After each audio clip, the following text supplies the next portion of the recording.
Hey, hey, hey. It's Filter Free Friday, y'all. Listen, I am so glad y'all are here.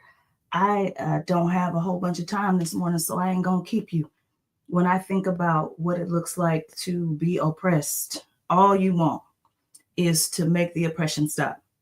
However, when you are the one who are oppressing somebody, what you want is for them to shut up. And recently, I was noticing that I had a little pain in my chest. And every time I have pain in my chest, it's because I am having an anxiety attack. It's hard for me to say that, but what I'm learning is other people can't stop shaking their leg. The palms can't stop sweating. They feel anxiousness in their stomach's upset. We walking around here just anxious. And one of the ways that I used to like release what I was feeling when I was being oppressed was that I would cuss people out. And if you was putting your foot on my neck, if you had the elephant in the room and it felt like it was sitting on my chest, you was gonna get listen, was gonna whip you with the word. And interestingly enough, I came up under a pastor who would use the Bible even to whip you with the word. So I didn't feel no way about it. But as I've been working on this empathy revolution, as I have been evolving spiritually, as I do things like 31 days of kindness, what I come to understand is that I have now overvalued emotional regulation. And to a point where now what we have is death by decorum. I was sitting in a meeting last night, and the people who were running the meeting were on some absolute BS. Everything they had to say was BS. Were they correcting an issue? Yeah. But the entire process needed to be revamped because what they had told people was wrong, how they had implemented things were wrong, and the outcome was not what the general body wanted. And you know what? When asked if they wanted to have any, if anybody had any questions, you know what happened? Not a singular person said anything. I ain't gonna be with you long because I got somewhere to be. But let me tell you this: if you had 100 people in a room, that represents the United States. 99 of those people are paying 30% of those their money to taxes. That one person left represents not the richest US citizens. Let's say it represents folks who don't work, can't work, and the richest US citizens. We pay that 30% so that people can, so that we can get public education, so that we can get public transportation, so that our waterways are maintained, so that people can't use greed to abuse us. We pay that 30% so that our airways are safe, that we ain't gonna have folks falling out the sky. We pay that 30% so we can get a service, a quality service. Okay, that's what we pay it for. And so, what I am shocked by is that people think that 99% of us are paying 30%. And when the people we pay the service to decide they just ain't going to do the service anymore, like this week, the Department of Education, not the Secretary of Education, came and told us that they dismantling Department of Education. The White House correspondence person came to tell us that they're dismantling the Department of Education. Okay. Not the Secretary of Education with her background in wrestling. She ain't come tell us nothing. Okay. Our insurance is about to go up. The price of food is up. Tariffs are still impacting people's day-to-day lives in terms of increased funding, increased costs. And what I am shocked by is that people are like, well, these nonprofits and the churches are just going to have to pick up the slack. How many churches you think there are in the United States? I don't know. 500,000, maybe. What do you think the average size of the churches are in the United States? It's about 50 members. Of those 50 members, how many of you think actually contribute financially to their church institution? You got 50 members. I would say it's probably 10 people that are contributing financially to that church. And if that church has a building, then they got to pay for the building. They got to pay for lights, gas, water. They got to pay musicians. They got to pay taxes. They got to don't say they don't pay taxes, because they do on everything that they buy for that institution. They got to pay the people who are taking care of the grounds. And now you think that 500,000 institutions that on average size is 50 means some people talking about they pastors and they got 2 members. Somehow you think that's going to make up for the 99 people out of that 100 who pay into this system, and yet we can't get good service. And we paying 30% into this system and can't get good service. Meanwhile, that one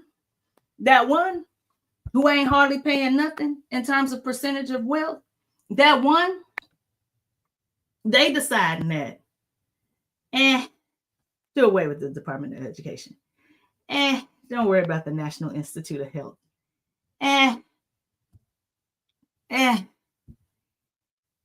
And it is oppressive. And to the oppressive people, the ones who are oppressing, the ones who got their foot on your neck, what they depending on is your silence. That's what they depending on. That's what they depending on. And last night in that meeting, guess who was silent?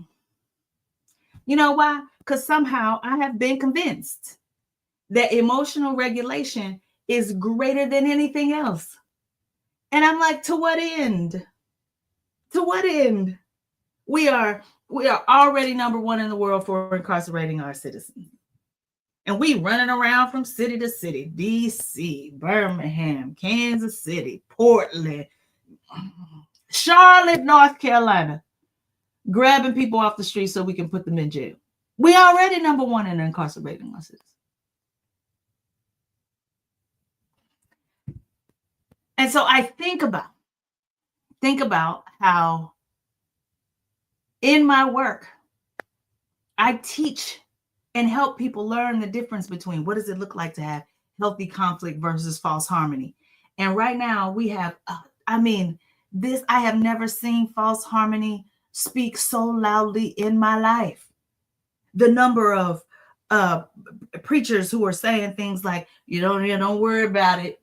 God will take care.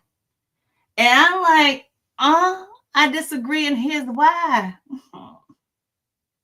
We pay into this system so that we can get serviced by this system. Next week, folks, in that upper, the 50%, the 50 people, if we're looking at 100 people, the 50 people who have the most in our country are going to buy way more food than they can use, way more food than they can eat. We're going to have Friendsgiving celebrations where everybody going to bring food, and at the end, you can't give it away, and folks going to be throwing it away. The Monday after Thanksgiving, folks going to be throwing the food away. And when they throw that food away, all I want you to think about is that there is a small conglomerate of our population who does not have the food to eat. And if you thinking it's people who just ain't worked hard enough, ain't done enough, I want you to do an empathy walk. I want you to read Viola Davis's memoir. And I want you to read what it has been like for her to just be in abject poverty and not have enough. Because what we think, I don't know if it's a math problem, if we're enumerate. I don't know what the problem is, but I can tell you the opposite of hate is not love. It is, I do not care. I am sitting in a state of apathy, and that apathy and indifference and me just, let me just practice my mindful meditations and don't worry about myself about what's going on in the world. Meanwhile, we are paying for a service. 30% of what we have. We go out to eat. You paying 10% on your food. You paying 10% at the store for products. You paying 30% on income for these people to provide free and affordable access to education. I know we ain't got it, but we are paying so that we can have free and affordable access to healthcare. And I don't care what nobody say. It don't make no sense that my entire body is not covered by healthcare. Why is it that everything from the neck up ain't covered? Mental health services, my vision, my dental. What are we talking about here? And meanwhile, the people with the most power are standing in pulpits and on platforms going, don't you worry yourselves. It is okay. No, it is not. It is not okay. And if by chance you think nonprofits, you think food banks going to be able to close this gap, every single last one of us, 30 something million people, are paying 30% of our income so that we can, part of that is so that we can feed the lowliest among us, those who need. That's what we do it for. So to believe that nonprofits are going to be able to close that gap, who giving these billions of dollars to be able to feed people? We give the government billions of dollars. You know why? So that they can serve the people. That's why we give it to them. And then they try to convince us that they're doing us a favor, that they're doing us a favor. Somehow doing us, they think they're doing us a favor. They are not. We are paying for a service. And when you pay for a service, you expect good quality and you expect efficiency. I have become unglued at how much we want to talk about conflict resolution. I'm going to meet here in a minute. They're going to teach me about conflict resolution, and it's exceptional. But what we forget when we are talking about conflict resolution is how dangerous conflict avoidance is, how dangerous it is to be silent in the face of these atrocities. You know, Bell Hooks, when she was 19 years old, wrote about what is it like to the body where your race, where your gender is so visible, and people are trying to tell you that if you focus on the gender thing, then you are ignoring or hurting the race thing, and if you focus on the race thing, that you're ignoring and hurting the gender thing, when you are both and. Michelle Alexander talked about the intersection of both of these things. When I walk through the world, I have become politicized. Somebody has said to me that if I talk about the fact that my actual race and my actual gender, that I am being political.